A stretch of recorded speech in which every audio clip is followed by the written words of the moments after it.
So for the fuel pump, there's gonna be a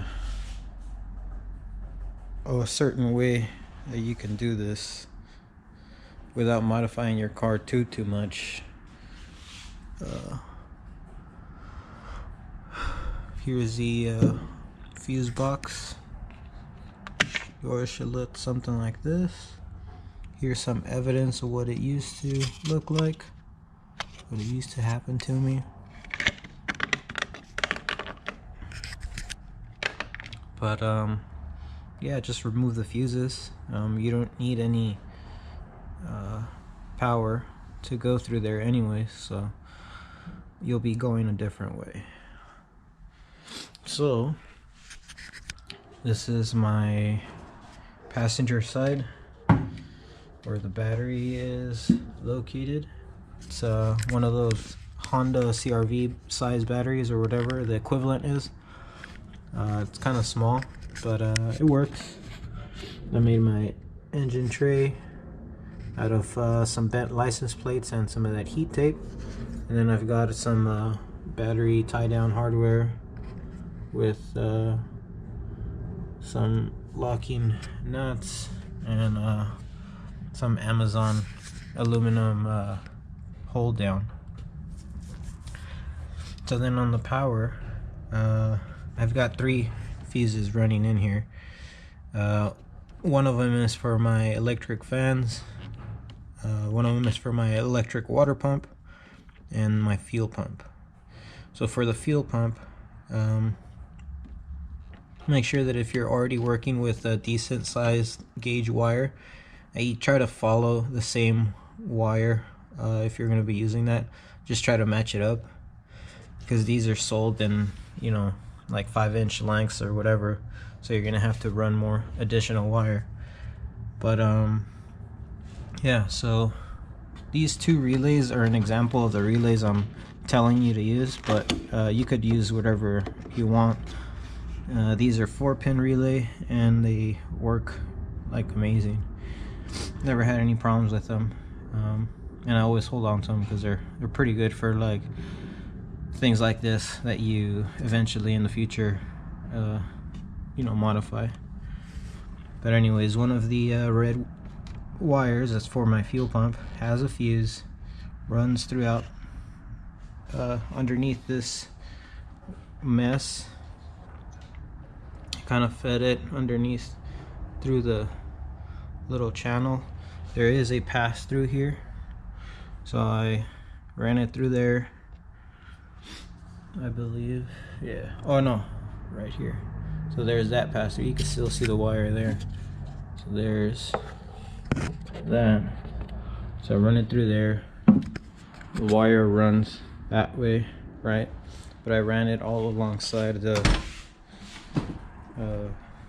you know, lifted the plate. Like there's 3 screws you undo. This comes up like in a out fashion. It doesn't come up, it comes like out, because it's got to hug the body of the car. But I kind of ran it through there neatly and made sure that I wasn't, that once the screws were in, that it wasn't going to clamp down too much or squish the wire and then possibly make contact in the future. And all this wire is ran kind of tight. There's not too much slack, but it is a little bit relaxed in case there's some, you know, variance or you need to scoot the wire forward or back. But anyways, the wire runs through there really neat. You can't see anything.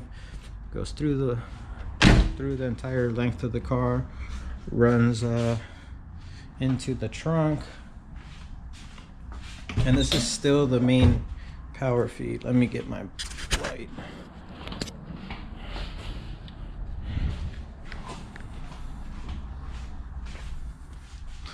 The wire runs through there, and then I've got one of those blue relays mounted underneath here. It's zip tied at the moment, but it's holding the relay like a belt, and it, you know, it's pretty secure. It's not going anywhere. it's got its own pigtail running out with the wires. The positive that runs from the source. One of them that's for a ground. I chose a good, clean chassis ground. Made sure that it was somewhere nearby that didn't have a lot of water or condensation, and it works. So the relay has 4 terminals. One's for the positive that followed. The other one's for the switch, so it that same power turns on the fuel pump. Your fuel pump is underneath this cover here. So if you look down there, you've got your negative and your positive. And if you look right at there, I don't know if you can see, but it'll be stamped positive and negative on the left in the aluminum, so you can't mess it up. You just gotta if it's really dirty, vacuum it out and clean the area so it's clean when you reassemble it. But yeah, you remove those little nuts and you can get those wire terminals if you've got them and make it work. So the negative is grounded to the chassis. So then the negative, I ground it out, but I'll remove this.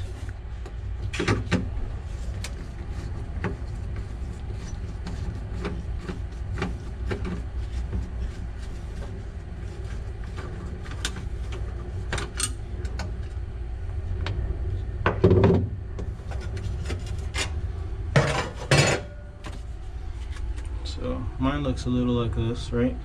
Positive that's running that way is going this way, feeds directly into the fuel pump. This one, all right, so this wire here, it might be mounted like this on yours, this one that I'm pointing at. You can see on the left where it was a double wire and I cut the left one.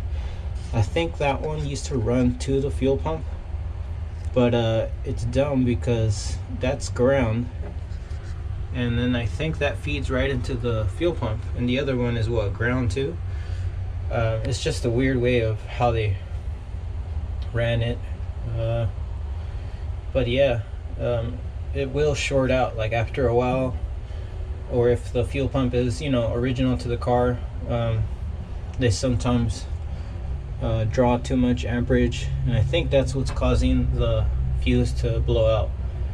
But I left that,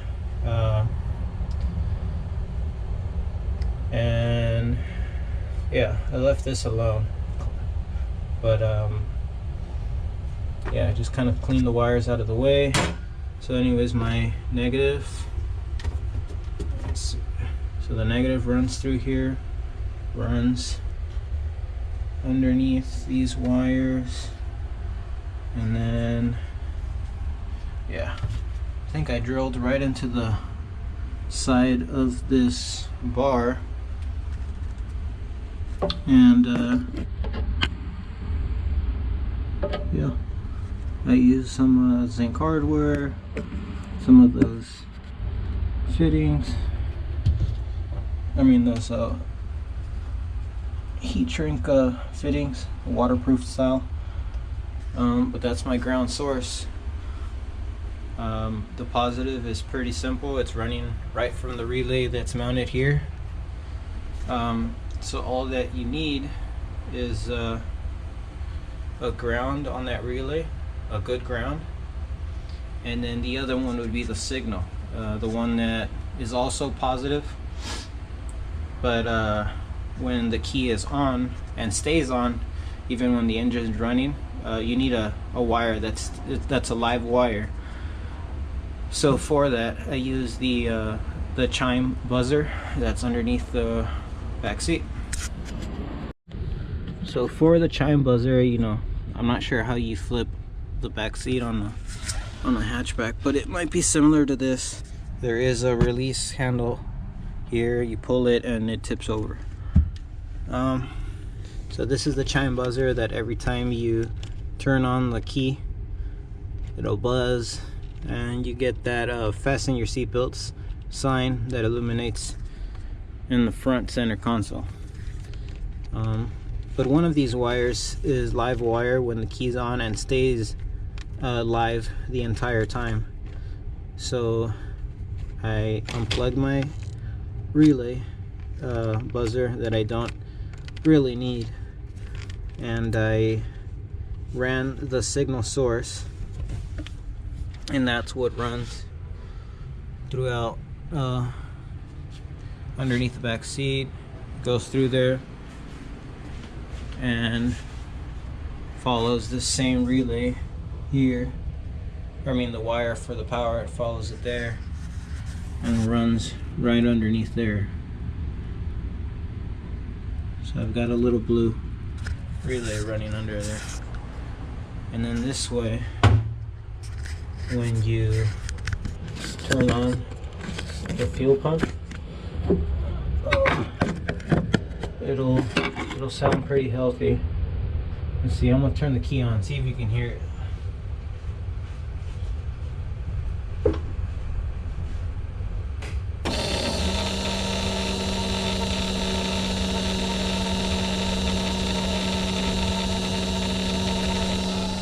See, now that fuel pump is reading 12 volts for sure. And you can hear the fuel even run healthy all the way to the front of the car. It should give you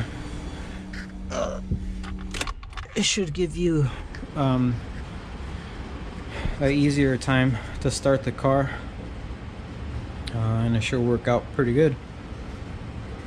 So yeah, when you get in it, everything's routed, how you want it, the fit and finish or whatever. You can make it as nice as you want or as simple as you want, but if it's simpler, it'll be simpler for you to work with in the future if you ever needed to.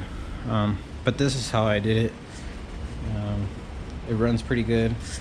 I personally love these relays, but that's just because I hang on to old parts from cars over the years. Just get a good quality brand relay if you want, from the parts store. Make sure it's a 4-pin 12 volt and around 30 amps or so, and use that, and it should work.